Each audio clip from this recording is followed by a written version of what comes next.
यसमा विशेष सरकारी वकिल कार्यालयले विष्णुप्रसाद पौडेल विरुद्ध उहाँ तत्कालीन अवस्थामा भनेको केही समय अगाडि उहाँ अर्थमन्त्री तथा उपप्रधानमन्त्री पनि हुनुहुन्थ्यो हैन। अब उहाँ विरुद्ध सम्पत्ति शुद्धिकरणको आरोपपत्र हिजो विशेष सरकारी वकिल कार्यालयले दायर गरेको हो र उहाँको आज बयान लिने कार्य सम्पन्न भई थुन्सेकको क्रममा उहाँ वादी पक्ष तथा प्रतिवादी पक्षका व्यवसायीहरूबाट बस पैरवी समेत भई थुन्सेक आदेश प्राप्त भएको छ र यो आदेश मैले सर पढेर सुनाउँछु। यसमा आरोपपत्र साथ उपस्थित गराएका प्रतिवादी विष्णुप्रसाद पौडेलको बयान कार्य सम्पन्न भई मिसिन कायदा अध्ययन गरियो। बाहिर नेपाल सरकार तर्फबाट विशेष सरकारी वकिल कार्यालय काठमाडौँका विद्वान उपन्यायाधिवक्ता दया श्री पदय कुमार कार्की र भीमसेन काफ्ले तथा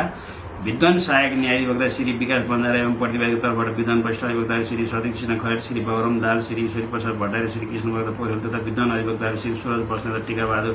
कर समेतले गर्नुभएको बहस सुन्यो।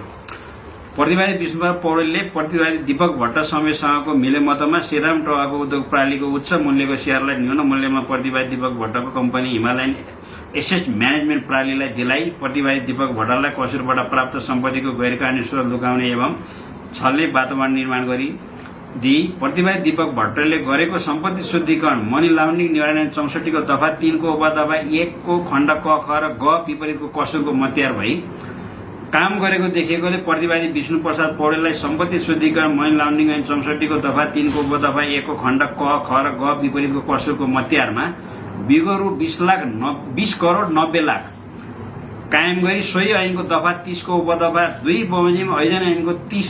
दफा 31 बमोजिम हुने सजायको आधा सजाय गरी पाऊ।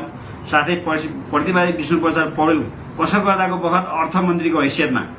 रहेको देखिँदा उपरोक्त बमोजिम हुने सजायमा ऐजन ऐनको दफा 30 को उपदफा 7 बमोजिम थप सजाय समेत हुन माग दाबी लिए आरोपपत्र दायर भएको थियो र आज अब उहाँको बयान तथा थुन्सेक आदेश गर्ने बयान सम्पन्न भई दुवै पक्षका कारण व्यवसायीहरूबाट बस पैरवी भई थुन्सेक आदेश प्राप्त भएको छ र यो आदेशमा मुख्य कुरा म यो पढेर सुनाएँ। प्रस्तुत आरोप दाबीको मूल आरोप दाबीको रूपमा यस अदालतमा दर्ता भएको कारबाहीयुक्त अवस्थामा रहेको 082 CR 0154 को सम्पत्ति शुद्धिकरण मुद्दामा प्रतिवादी दीपक भट्टले अनुसन्धान अधिकारी समक्ष तथा अलग समक्ष बयान गर्दा निजको नाममा रहेको उल्लेखित कम्पनीहरूको नाममा श्रीराम टोकाको उद्योग प्रणाली समेतबाट सेयर खरिद गर्ने क्रममा यी प्रतिवादी विष्णुप्रसाद पौडेलले सहजीकरण गरेको भन्ने समेतको कुनै पनि तथ्य खुलाएको वा पोल गरेको देखिँदैन। यी प्रतिवादी विष्णुप्रसाद पौडेल अर्थमन्त्री भएको अवधिमा श्रीराम टोकाको उद्योग प्रणालीले सुपारीको आयात बढी परिमाणमा गरेको भन्ने आरोप दाबी भए तापनि सो कार्यबाट प्रतिवादी दीपक भट्टले सम्पत्ति वा लाभ प्राप्त गरेको देखिने कुनै पनि प्रमाण पेश हुन नसकेको र सम्बन्धित कम्पनीलाई प्रतिवादीसम्म पनि कायम गरेको देखिँदैन।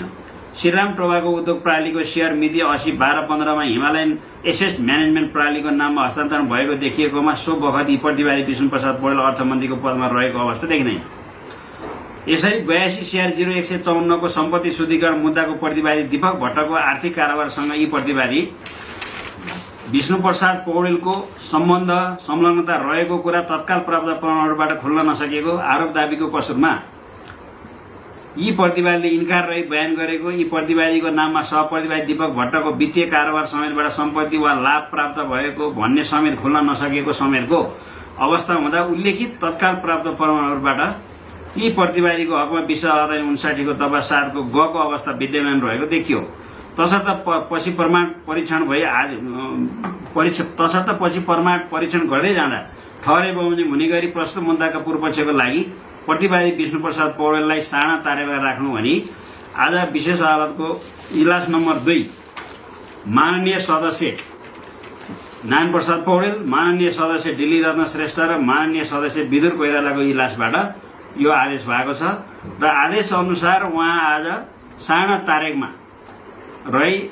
अदालतले उहाँलाई तारिक तोक्यो। आगामी साउन 28 गते को तारिकमा उहाँ यस अदालतमा हाजिर हुनको लागि अदालतबाट चाहिँ तारिक तोकिएको हो। हजुरको नाम र परिचय? मेरो नाम म कृष्ण शरण लामिछाने, प्रवक्ता उपरजिस्ट्रार विशेष अदालत।